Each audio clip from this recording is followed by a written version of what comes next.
এক গ্রামে এক ছেলে বাস করত। ওর নাম ছিল রাজু।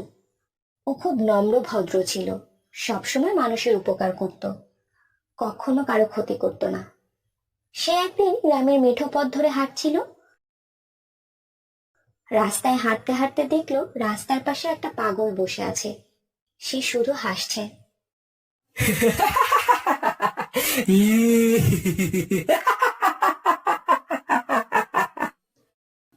আরে এ তো পাগল, এইভাবে হাসছে কেন? আরে দূর, কি ভাবছি, পাগল তো এভাবেই হাসে। সে তখন পাগলের কাছে গেল। চাচা, আপনি ভালো আছেন? চাচা আপন প্রাণ বাসা, চাচা আপন প্রাণ বাসা, তুই কে বাসা? আরে উনি তো কথাই বলছে না, শুধু হাসে। কি করা যায় এখন? আসলে পাগলে বুঝি এরকমই হয়, কিছু খাক আর না খাক সবসময় আনন্দেই থাকে। আল্লাহ কেন যে মানুষগুলোকে পাগল বানায়। চাচা কিছু খাবেন? আপনার জন্য কিছু নিয়ে আসবো দোকান থেকে? খাবো খাবো, দে আমায় খাবার দে। খাবো, আমি খাবো। তুই খাবি, আমি খাবো, আমায় খাবার দে। যাই কিছু খাবার নিয়ে আসি পাগল চাচার জন্য, মনে হয় সারাদিন কিছু খায়নি। এই বলে রাজু গেল খাবার আনতে। একটা দোকান থেকে একটা রুটি আর একটা পানির বোতল কিনে আনলো রাজু। সেগুলো দেখে পাগল মহা খুশি হয়ে গেছে। খাবার খাবার, দে দে দে, আমি খাবো, দে দে দে দে দে। চাচা এগুলো তো আপনার জন্য এনেছি। দে দে, আমার খাবার দে, আমি খাবো, দে দে দে দে দে। রাজু তখন খাবারগুলো পাগলের হাতে দিল। পাগল খাবারগুলো পেয়ে অনেক খুশি। পাগল খাবার খাচ্ছে আর হাসছে। তুই খাবি? এনে খা, তুই খা, তুই খাবি, আমিও খাবো, তুই খাবি, আমিও খাবো। না চাচা, আপনি খান, আমি খেয়ে আসছি। রাজু তখন দেখলো পাগলের হাসি। একটা রুটি পেয়ে মানুষটা এত খুশি থাকতে পারে। আর যাই হোক, এই মানুষটা আমাদের চেয়ে অনেক খুশি থাকে। কোনো চিন্তা নেই, ভাবনা নেই, টেনশন নেই, একটা রুটিতেই অনেক খুশি। যাই চাচা, আপনি অনেক ভালো থাকবেন, আমার অনেক কাজ আছে, সেগুলো শেষ করতে হবে। এই বলে রাজু তখন আবার রাস্তা দিয়ে হাঁটা শুরু করলো। হাঁটতে হাঁটতে হঠাৎ রাস্তার পাশে ঝোপের ভিতরে কি যেন একটা শব্দ করলো। আরে ঝোপের ভিতরে কি শব্দ করে? কই এখন তো শুনছি না, আমার মনের ভুল ছিল মনে হয়। যাই হোক, আমি যাই। সে আবার যেতে ধরলো। আবার ঝোপের ভিতরে শব্দ করে। এ কি শব্দ করে? যাই তো একবার যেয়ে দেখে আসি। সে তখন হাঁটতে হাঁটতে ঝোপের ভিতরে গেল।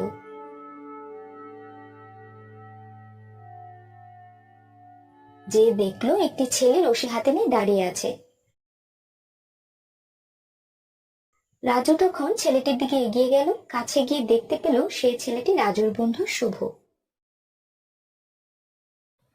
কি রে শুভ, এই জঙ্গলের মধ্যে রশি নিয়ে কি করছিস? না রে, কিছু না, তুই যা এখান থেকে, আমার একটু কাজ আছে।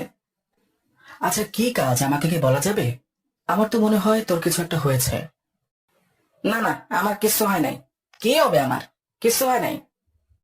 কিছু তো একটা হয়েছে নিশ্চয়ই।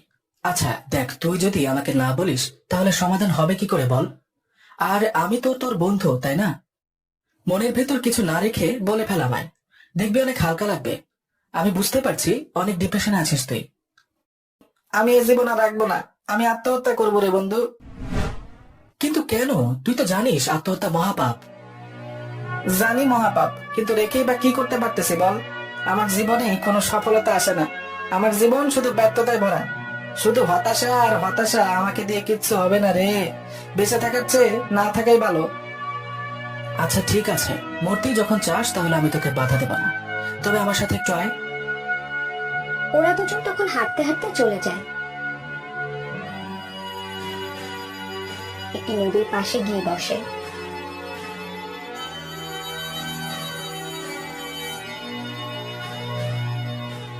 কি রে, তুই আমাকে এখানে কেন নিয়ে আসলি বলতো? আজ তোকে কিছু মানুষের গল্প শোনাবো, তাই এখানে নিয়ে আসলাম।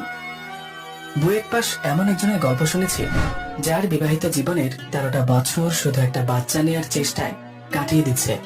তার জীবনে সফলতা আছে, কিন্তু পূর্ণতা নেই। ব্যাংকের এজিএম এমন একজনকে জানি, যার বউ 2টা বাচ্চা রেখে আরেকজনের সাথে পালিয়ে গেছে। তার জীবনে সফলতা পূর্ণতা সবই ছিল, কিন্তু ভালোবাসাটা কপালে জুটেনি। MBBS পাশ করা একজনের গল্প শুনেছি। লেখাপড়া শেষ করে ভালো কিছু করার জন্য চলে যান দেশের বাইরে। তারপর বিবাহের প্রস্তাব দেন 14 বছরের ভালোবাসার মানুষটির পরিবারে। শুধুমাত্র ছেলে প্রবাসী বলে বিবাহ দেননি। ভালো চাকরি মানে কি সবকিছু? প্রেম করে পালিয়ে বিয়ে করা এক মেয়ের গল্পটা জানি। কি নিদারুণ অত্যাচার সহ্য করে একদিন গলায় বিষ ঢেলে দিল। ভালোবাসার জন্যে ঘর ছেড়েছিল। সফলতা আসেনি কখনো। দেশ সেরা বিশ্ববিদ্যালয়ের পড়ুয়া এমন একটা মেয়ের গল্প শুনেছি, শুধু গায়ের রংটা কালো বলে প্রেমিকের বাবা মায়ের হাজারো অবহেলার কথা মাথায় তুলে নিয়ে রিলেশনটা ব্রেকআপ করতে হয়েছিল। সেরা বিশ্ববিদ্যালয়ের আইডি কার্ড গলায় ঝুলিয়েও সে সুখী হতে পারছে না। ক্যারিয়ার গঠনের জন্য যে মেয়ে বাবা মাকে বিয়ের কথা উচ্চারণ করতে দেয়নি, সেই মেয়েটি শেষ পর্যন্ত বিয়েই হয়নি। টাকা পয়সা সবই আছে, কিন্তু স্বামী সংসার নেই। চাকরি না পাওয়া তরুণের গল্পটাও করুন। বেকার থাকার সময়ে প্রেমিকার বিয়ের আয়োজনটা থামাতে পারেনি। চাকরিটা হাতে পাওয়ার আগেই বাবা মারা গেল। সফলতা মানে সুখ, বাক্যটা তার কাছে সম্পূর্ণ মিথ্যে। একজন প্রফেসরের সাথে আমার কথা হয়েছিল। তিনি বলেছিল, বিবাহের 4 বছর পর থেকে স্বামী অসুস্থ। আজ 12 বছর হলো 2 সন্তান ও অসুস্থ স্বামী নিয়ে সংসার করছে। জীবনে কি পেলাম? সবই ছিল, ভালো চাকরি, 2 সন্তান, শুধু অর্থই জীবনের সবকিছু। এই কথা তার কাছে হাস্যকর। বন্ধু, এরকম হাজারো মানুষের গল্প আছে যে তারা কোনো না কোনো ভাবে সুখী নয়।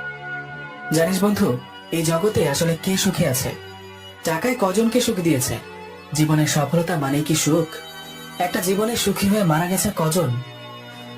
কিন্তু আমি তো দেশের অপ্রয়োজনীয় একজন মানুষ, আমাকে দিয়ে কোনো প্রয়োজনে আসবে না রে। আচ্ছা বন্ধু, তুই কি আসলে সুখী মানুষ দেখতে চাস? তাহলে আয় আমার সাথে।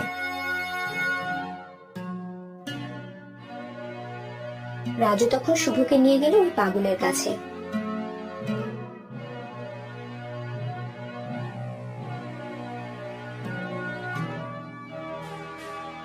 ওই যে দেখ, যাওয়ার সময় একটা রুটি কিনে দিয়েছিলাম। তিনি রুটি পেয়ে অনেক খুশি, অনেক আনন্দে আছে। একটা রুটি পেয়ে যে এতটা আনন্দ থাকতে পারে, এর চেয়ে আর কেউ সুখী মানুষ হতেই পারে না। আমরা যারা পরিপূর্ণভাবে মানুষ, তাদের মন ভরে সুখ কখনো আসে না।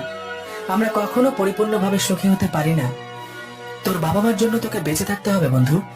এই পৃথিবীতে তোকে অন্য কারো প্রয়োজনে আসুক আর না আসুক, কিন্তু তোর বাবা মার কাছে অপ্রয়োজন হবে না কোনোদিন। বন্ধু, তুই ঠিক কথাই বলেছিস। তুই আমার চোখ খুলে দিয়েছিস রে বন্ধু, তোকে অনেক ধন্যবাদ রে। কি যে বলছিস বন্ধু, বন্ধুর কাছে কোনো ধন্যবাদ লাগে না রে। বাস্তবতাগুলো অনেক বড় ফ্যাকাশে, স্বপ্নের মতো রঙিন হয় না। যা এবার বাসায় যা, তোর মা হয়তো তোর জন্য অপেক্ষা করছে। শুভ আর রাজু তখন দুজন দুজনের বাসায় চলে গেল। একটু সুখের জন্য অনেক কিছুর দরকার নেই, শুধুমাত্র মনটা একটু ভালো করুন, সৃষ্টিকর্তার তরে নিজেকে সঁপে দিন, আর কাউকে ঠকাবেন না, সুখী হবেন অবশ্যই। বন্ধুরা, কেমন লেগেছে পুরো গল্পটা অবশ্যই অবশ্যই কমেন্ট করে জানাবেন। আমাদের সাথে থাকার জন্য সবাইকে অনেক ধন্যবাদ। আবারও নতুন গল্পের সাথে দেখা হবে সবার সাথে। ততদিন সবাই ভালো থাকুন, সুস্থ থাকুন। সবাই দোয়া করবেন আমাদের জন্য। বন্ধুরা, তোমরা কি পরবর্তী গল্প দেখতে চাও? যদি দেখতে চাও তাহলে ঝটপট লাইক আর কমেন্ট করে দাও। আর হ্যাঁ, সাবস্ক্রাইব করতে ভুলো না কিন্তু। ভালো থেকো বন্ধুরা। Love you all guys.